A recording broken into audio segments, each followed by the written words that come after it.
If you live in Colorado's mountain communities like Evergreen, Conifer, Bailey, Woodland Park, Florissant, it's not a matter of if a wildfire strikes, it's a matter of when. But what if I told you your property's wildfire risk isn't just a safety issue, it's a financial one too. Insurance companies are pulling out, buyers are backing out, and homeowners have no idea what's coming next with insurance. If you're thinking about moving to the Colorado mountains, first off, I get it. It's freaking peaceful, it's beautiful, and life up here just hits different. But if you're coming from out of state, there's one topic you probably heard a lot about, and that is wildfire risk. The truth is, the risk is real, baby, but it is manageable. Today, I'm going to walk you through how to navigate wildfire risk, insurance, and how to confidently buy a mountain home in Colorado without surprises.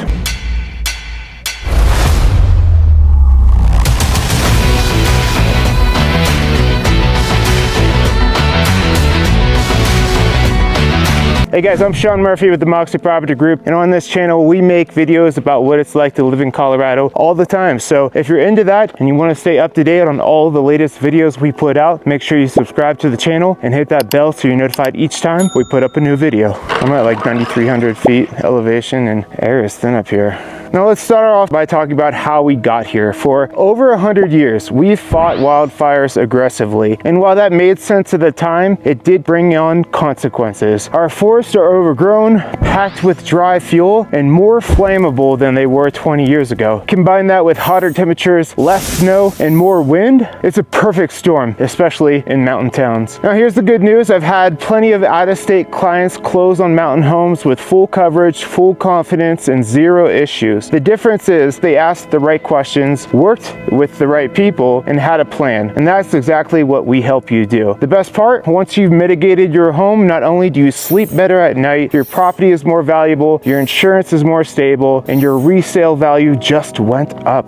Now here's what catches out-of-state buyers off guard. Not all insurance companies will write new policies in fire zones. So we always set the precedence early that it's not like you're immediately going to call State Farm or Allstate or Farmers or one of the national brands and it's going to be one and done with the calls. You typically have to call around multiple providers to find an insurer that will cover you for the risk you need and at a price that you can handle. Some properties will even need proof of mitigation before closing, and homes can look safe visually but still be flagged as high risk from satellite and fire data. That's a lot of what insurance companies will do. They have like heat maps that they use, and some areas are just off limits to a provider like State Farm. And State Farm might insure everyone around you, all your neighbors, but they are at their threshold of risk of what they're willing to take on in the area. But now when you start shopping for a mountain home and you find a property that you love, here's what we do to get to work for you right away. We're going to ask the current seller if they've had a recent wildfire assessment. We're going to see if they have a defensible space letter. Now these aren't super common, but they are nice if they do have them.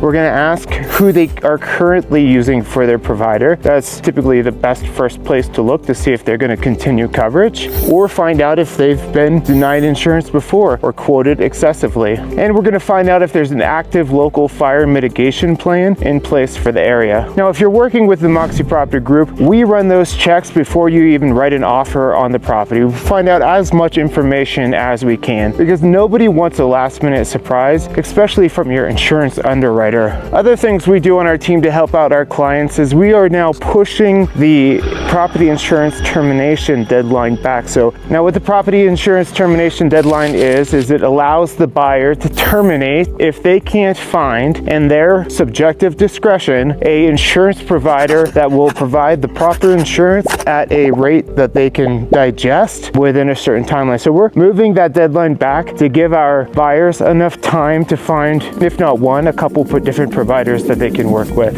We've also curated a list of about 30 different providers, both national and local, so that you as a home buyer, as soon as you go under contract, you can begin to call around to shop for for different rates. So you can walk away from the deal if you're not able to find an insurance provider that makes sense to you. But most of the time too, if you as a buyer are in that situation, the seller is going to give you more time to find a provider that works for you, because really it's in their best interest. Because if you are having a hard time finding insurance, likely the next buyer, if they terminate the contract, will also have the same problem. So typically you get the seller that's willing to work with you if it's taking a little bit longer. Now I'm going to talk about the Colorado Fair plan that was just put into place and give you my opinion on the pros and cons of it. It's really seen as a national security blanket if you're just not able to find insurance, because they don't want homes to be going uninsured. And I'm also going to go through some things as a homeowner that you can do to harden your house. But first I want to talk about a couple resources I recommend all of my home buyers, homeowners in the mountains use. One is an app called Watch Duty. This is going to give you updated alerts on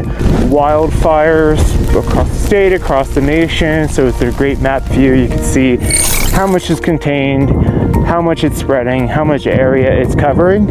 But then for your hyper local information, you definitely want to take advantage of Lookout Alert. Lookout Alert is the official emergency notification system used by local agencies to send critical information directly to residents, including fire evacuations, red flag warnings, flooding, severe weather, road closures, and law enforcement emergencies. You'll receive text, emails, or phone calls based on your preferences. You could register for multiple locations, and this is just really important because during fast-moving wildfires like the Marshall Fire, timing is everything, and so Lookout Alert gives you real-time instructions on when to leave and what's happening in your neighborhood. Highly recommend. All right, next let's talk about the FAIR plan. So the FAIR plan is put in place to help homeowners who've been denied for coverage by at least 3 traditional insurance carriers. It ensures that even high-risk properties that are prone to wildfires can still get basic fire insurance. Now what's good about it is it offers regulated option that's less expensive than excess or surplus carriers, E&S, which can charge 2 to 10 times the standard rate. So premiums are expected to be around twice that of traditional policies, not 10 times. And it helps homeowners with temporary insurance gaps. If your provider terminates you and as you're looking to do mitigation or home hardening, things like that, it'll help kind of cover that gap there. Now, things that I don't love about the FAIR plan is that it's only for actual cash value coverage. Now, it's not going to cover the new cost as things are getting more expensive. It's not going to cover the new market cost to replace the items. And if your roof, say your roof is halfway through its expected life, they're going to give you 50% of the cost to cover that. So for that reason, I don't love the FAIR plan. The other aspect of it is that it's currently covering homes up to $750,000 replacement value. And if you're looking around at homes in the Evergreen or Woodland Park area, there's a lot of homes that are over $750,000. So it's not a comprehensive solution for everybody that's living in the mountains. It's also limited coverage with the FAIR plan, so it will not cover for wind, hail, water damage, theft, or liability. So you would still need to get additional coverage if you want it for those other accidents that could happen. So let's say you are a homeowner and you're looking to see things that you can do to just better your chances of not being dropped by your insurance company or to make your home more appealing to insure by an insurance company. Now, one would be to complete a home wildfire assessment. A lot of local fire departments are offering free home assessments through their wildland division. Now, a mitigation specialist is going to come to your property. They're going to evaluate for fire safety based on Colorado State Forest Service guidelines. You're going to receive a custom checklist and report with photos and recommendations. And this is really great, just giving you peace of mind and being able to show your insurance company that you are taking it seriously and you are taking steps to protect your property. Step 2 is to create and maintain defensible space. And what that means is thinning vegetation around the home, especially 0 to 5, 5 to 30, and 30 to 100 foot zones. So there's separate zones, and based on how far away from the house, they have recommendations on how far apart trees can be. Focus areas for this are going to include like trimming and removing trees that overhang the roof. Another thing would be removing ladder fuels like this right here. So limbs that are close to the ground, you'd want to cut these up to about 10 feet. So if there's a ground fire, it's not going to catch the trees. Another step would be to be removing pine needles and leaves, any type of combustible material from your gutters and roof. Now for an investment, you could take the next step of hardening your home, and that would be like replacing screened vents with metal vents, not only vents on your pipes on the roof, but also the gaps underneath your deck. This will not only ensure that embers can't float under your deck and catch it on fire, but also it's going to help keep some critters out of there. You can harden your roof because a lot of roofs are just oil sitting on top of your house, and most homes will catch fire, not from the firewall, but from the embers that are flying through the air. So if you are going to replace your roof and you have it in the budget to go to a Class A type material, which would be a metal roof or some type of composite shingle, your insurance company will love that.